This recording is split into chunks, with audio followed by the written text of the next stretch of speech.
श्री कृष्ण ने भगवद गीता में बहुत सी ज्ञान की बातें कही हैं। उन्होंने अर्जुन को भगवद गीता में मानवता के बारे में बहुत कुछ कहा था। धर्म, कर्म, इन सब के लिए श्री कृष्ण ने कुछ न कुछ अवश्य कहा है। एक बार माँ लक्ष्मी भगवान विष्णु से कहती हैं कि हे प्रभु, आज आप मुझे गीता जी के 6ठे अध्याय का महत्व सुनाइए, क्योंकि अभी तक तो आपने मुझे हर एक अध्याय का महत्व सुनाया है, परंतु 6ठे अध्याय का महत्व नहीं सुनाया। और 6ठे अध्याय का महत्व सुनने से क्या होता है, इसके बारे में भी जरूर बताइएगा। क्यों नहीं देवी, मैं तुम्हें हर चीज बताऊंगा। तो 6ठे अध्याय का महत्व सुनो। गोदावरी नदी के तट पर एक नगर था। वहाँ एक जनश्रुति राजा बड़ा धर्मज्ञ था। एक दिन नगर में हंस उड़ते उड़ते आ निकले। उनमें से एक बैठते ही उतावला हो उड़ गया। तब नगर में पंडितों ने कहा, हे हंस, तू ऐसा उतावला क्यों उड़ गया? क्या तू राजा जनश्रुति से भी पहले ही स्वर्ग को जाना चाहता है? तब उन पक्षियों में जो सरदार था, उसने कहा, इस राजा से भी बढ़कर एक रैयक मुनि श्रेष्ठ है। वह बैकुंठ का अधिकारी होगा। बैकुंठ लोक स्वर्ग से भी ऊंचा है। तब राजा ने मन में विचार किया कि मेरे से उसका पुण्य बड़ा होगा, जिसकी ये हंस स्तुति करते हैं। यह विचार करके राजा ने कहा कि चलकर उसके दर्शन करने चाहिए।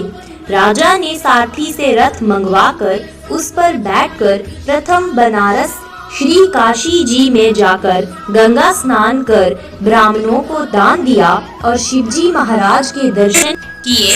फिर लोगों से पूछा, यहाँ कोई रैयक मुनि रहते हैं? लोगों ने कहा, नहीं। फिर राजा ने उत्तर दिशा को जाकर बद्री नारायण को परसा।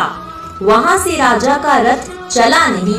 तब राजा ने कहा, मैंने पृथ्वी की परिक्रमा करी है, परंतु किसी स्थान पर रथ नहीं अटका।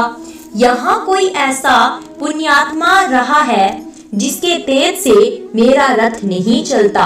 तब राजा रथ से उतरकर आगे चला तो देखा कि पर्वत की कंदरा में एक मुनि बैठा है, जिसके तेज से बहुत प्रकाश हो रहा है, जैसे सूर्य की किरणें होती हैं। तब राजा ने देखते ही कहा, यह रैयक मुनि होंगे।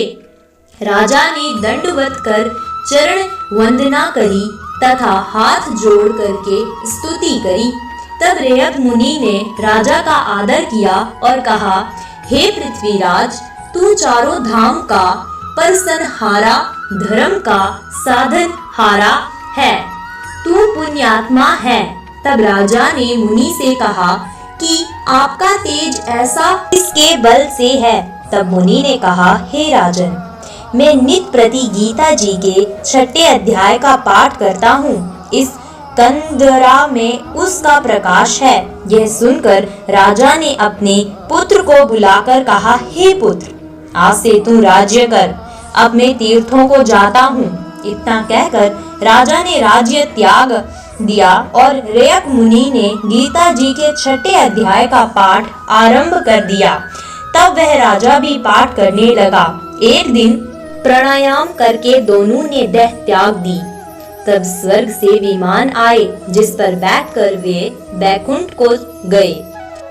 तब भगवान विष्णु माता लक्ष्मी से कहते हैं कि हे प्रिय, जिस प्रकार इस राजन ने और ऋषि मुनि ने 6ठे अध्याय का पाठ करने से बैकुंठ धाम को प्राप्त किया है, ठीक उसी प्रकार कोई भी मनुष्य यदि गीता जी के 6ठे अध्याय का नित प्रति पाठ करता है तो वह बैकुंठ धाम को जा सकता है, चाहे वह कितना भी पापी क्यों ना हो।